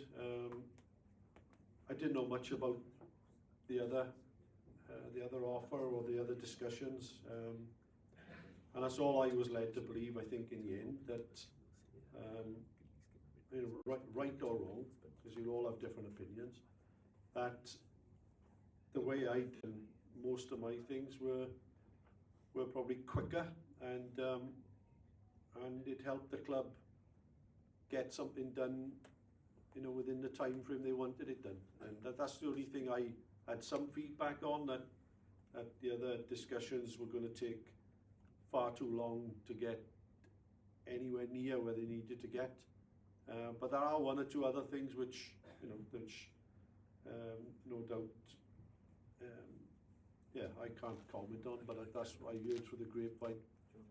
But I came in and done things quickly, and I suppose that helped the club, the position it was in at the time. Mike? Yeah.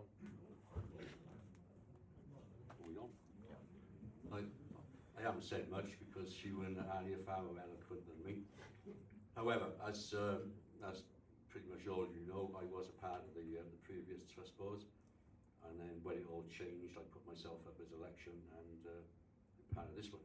But as part of the previous one, all I can say is we had the two bids, the two expressions of interest from Huw and from the other parties. As a board of directors, we went through with some diligence both of the bids, the pros and cons, the timescales, what we needed, where and when, and I think railroaded is a bit harsh, to be fair, But at the meeting, we put to the members that our preferred solution was Huw's, and you know, that was carried pretty much unanimously that we should go by that. I think you want to stress it for some people who haven't quite grasped it. It wasn't a vote between the two bids. It was the trust board's recommendation that we went with Huw's solution, and that was carried. So just to clarify that. Can I just add, to add one thing about that, and that's exactly the point that I was going to come back to, is that we keep hearing this thing, we never got to see the other bid. Okay? I know. The point is, people are going to have to get over that, because those kind of bids are all subject to a disclaimer from the people that submit them that says, this is for a particular purpose, this is not for sharing, this is not to be used for anything else. And that is not the trust being awkward about it. That is a stipulation put on that. It is bog standard in this kind of negotiation, but is a stipulation put on it by the people that submitted those bids. And the only people that can make that information available are the people that submitted those bids. And if they're not willing to do it, there is nothing that the trust or the board that the trust that were looking at those in the first place can do about it. So people can keep asking for it and can keep complaining, and you know, with the general, we'd all love to see that kind of stuff, but we would be breaking the law in doing it. So the bottom line now is just get things that John Pratt. If he or any other, yeah, absolutely, Andrew. If he or any other person that was bidding on this sort of thing wanted to make that information available, they could. But the recipients of it, but the recipients of those bids, in this case the then trust board, cannot do it because it has been given to them for a particular purpose with a massive disclaimer on the front of it that says this is not for sharing, basically. Comment? Looking back now, Annie, Mike, you think you picked the right choice?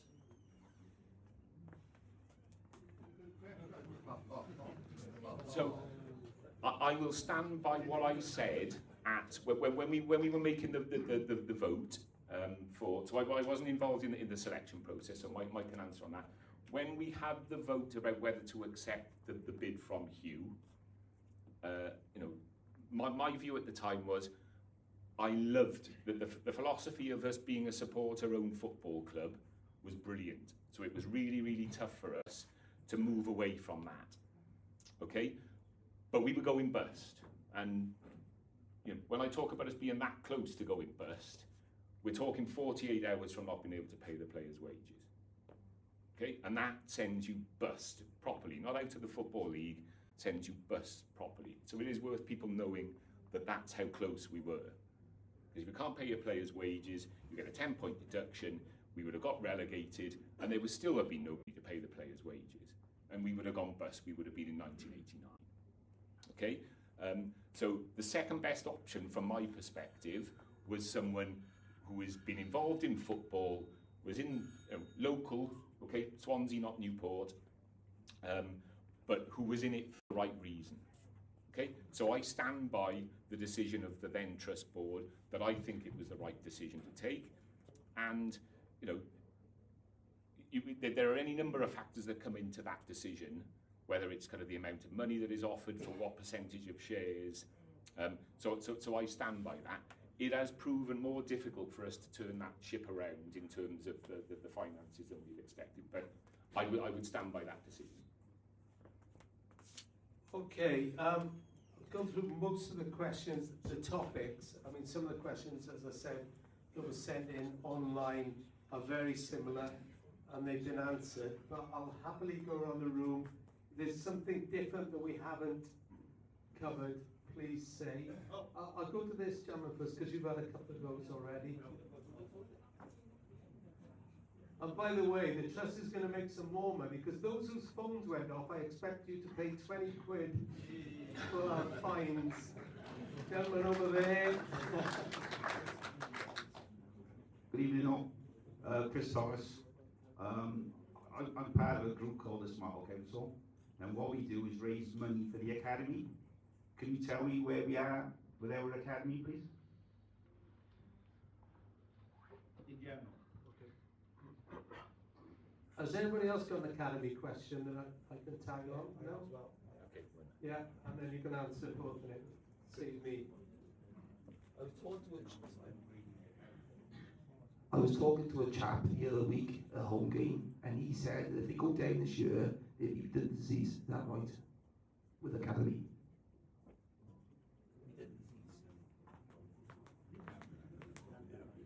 Thanks for the two questions. Academy is a big part, and that was a big part of my discussions when we talked about joining as well, about becoming a shareholder.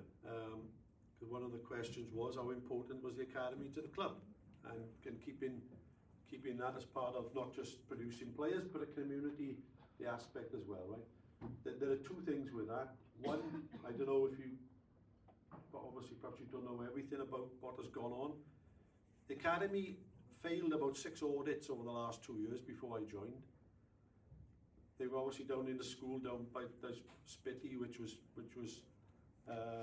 when they do the audits with the Premier League, they failed on the safeguarding issues because they were mixing with other kids and so many things we failed on, right? We eventually moved them up to USW, which increased our costs quite a bit, but it's important for the continuation of the academy. Many other things had to be done to make sure we complied with the rules, because not only would we have lost the academy, it's obviously the funding is about 500,000 a year for the academy.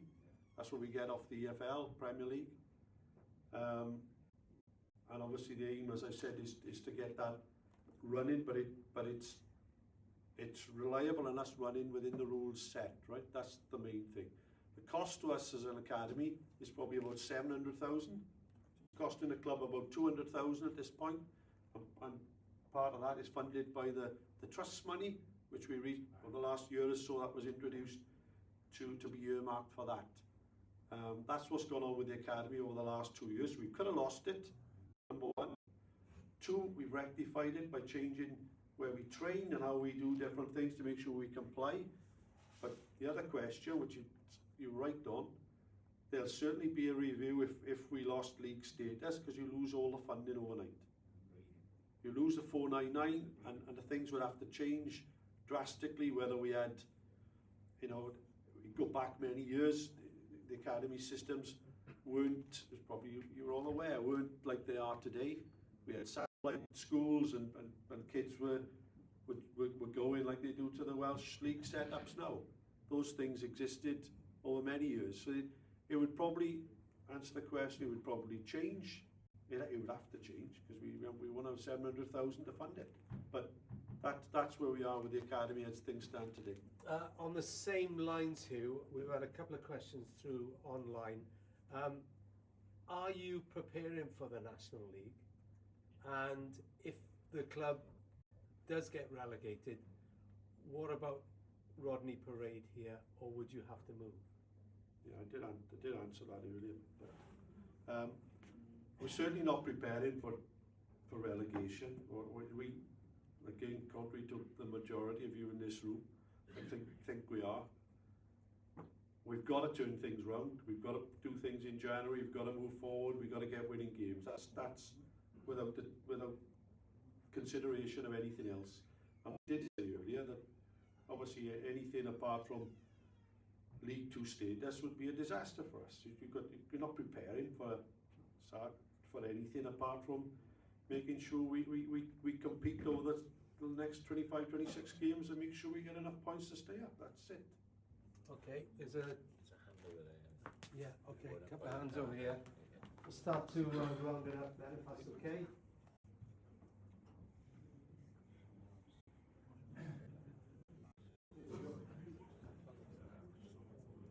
Hi, my name's Chris.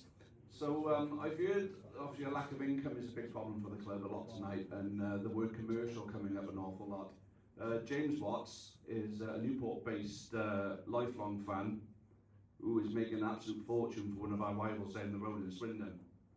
What are we doing to actually lure him back to this football club? For me, we should be on our knees begging him to come back, because not only has he got a great connection with the business community in Newport, but he's got a great connection with the supporters. We're talking about a disconnect between the fans and the club itself. You know, what a great catalyst to obviously improve that by bringing someone like him back to the club and giving him the title that he deserves.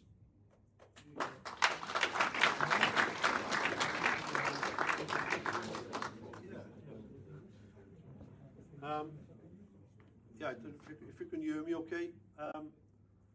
I spoke to the boy in question, I spoke to him months ago, and I take on board all the good things he's been at the club and doing now. The feedback I had from him was he wanted to progress his career going forward up the leagues, and he was looking for a CEO job going higher up. And I had that discussion with him months ago. Okay. And can I just say, I know we need to get somebody local into the club that can take the commercial side forward, and we're very close to getting somebody, which a majority of you would probably know the person anyway. But yes, very similar lines to make sure we get the right one to push that forward. Question here. Yeah, hi Huw, thanks for your time today. Two questions really, one of which is whether the local authorities had any talks with you in terms of investment. I know Wrexham have had some healthy investment from their local authority, and I noticed no one's here tonight from the local authority, I could see. Clearly, match days do bring money into Newport, which is unfortunately, sadly, at its knees at the moment, so I think that would definitely be a positive. So your thoughts on that, and Huw, and maybe Arnie as well. I think the feeling in the room is quite deflated still after today, so it's just a call to arms to both of you. If we're going to move forward with this, we've got, I don't know how many games left, what is your message to fans to stick with us and do the right thing? Okay, I'll bring the mic back. And as part of the communications improvement, can you get some new microphones? I think that's going to be a priority.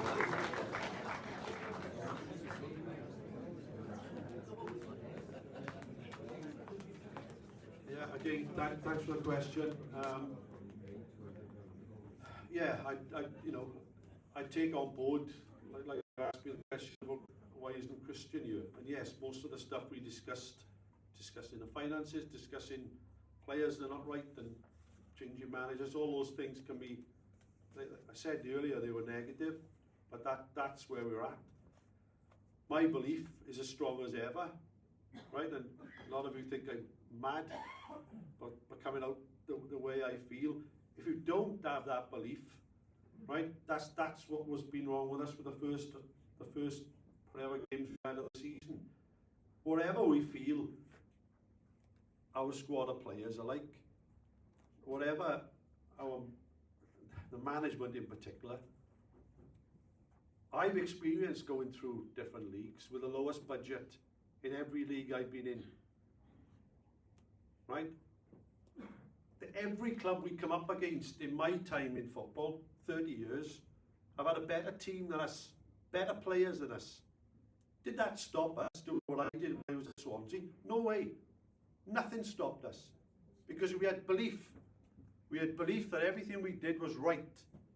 Yes, you'll have players coming in and they may not be up to the scratch, or they may not suit the ones you had before. Did it stop us? No way. I had 6, 8 managers come on board, never managed anywhere else at Swansea. I give them about 6 of them had their first opportunity there, and they all went on to manage all around the world. You've got to have belief in what you do. If I had any wavering, if I listened to half the things, I'm not saying you're not right with your views, but if I wasn't focused and solid in my belief, I'd be going around the room taking everybody's opinion. You can't do it when you run a football club. It's one line you go down, one straight line. This is what we're doing. And everybody that comes to work here is doing that. And that's the difference. We changed the manager. We got a new manager in. He has to have belief in that squad of players. There's no doubt in it. You can't say, oh, he's not good enough, he hasn't played well. You're never going to get anywhere in football. Never. You have to have one straight line of belief. I'm lucky because I did it. And yes, you might say, fuck, it's never going to work here. I've experienced it. And everybody else used to talk about budgets in the EFL. Every meeting I went to, talking about getting more money to spend on players. I used to enjoy that because more mistakes we used to make. When we used to play teams like Stoke and all these spending 100 million on players, we were above them. When I was in League One, go back over time, Notts Forest and Leeds were in that league. Who won that league? We did. When I was chairman. No, but I'm sorry, right? I'm passionate. I'm giving you a view of what I think and what I've done and what I believe is right. You asked for something positive. Where are we now, though? Where are we now? I know that. I understand where we are now. You asked for some direction. I've got to have belief in what I'm doing. That's all I'm saying. Listen to him instead of criticising. He's trying to explain. Just listen.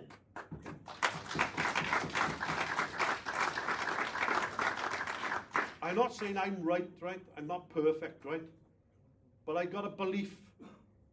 And I've experienced it. I'm sorry to mention the other word, but I got a belief.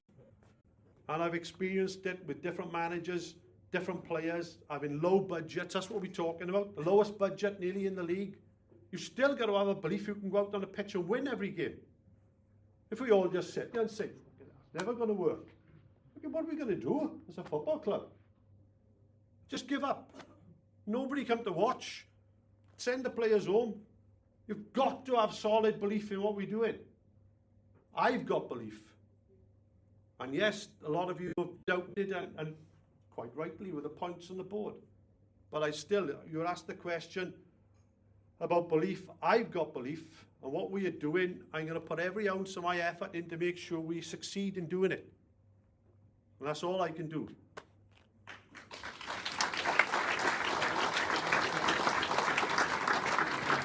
So, thank you everybody. I think I'll just about do it. I think it's a good place to end.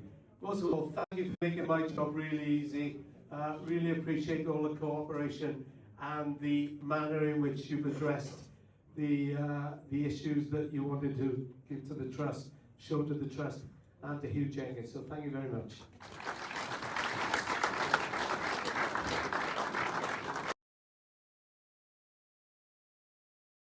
Sticking his neck out and being prepared to come and do that today.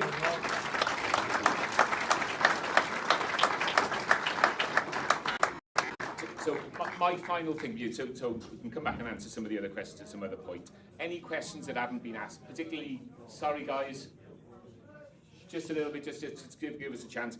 We haven't got to every question. What we have tried to do is kind of address every issue. If there are any issues that haven't been picked up, we will look to try and kind of answer those kind of online.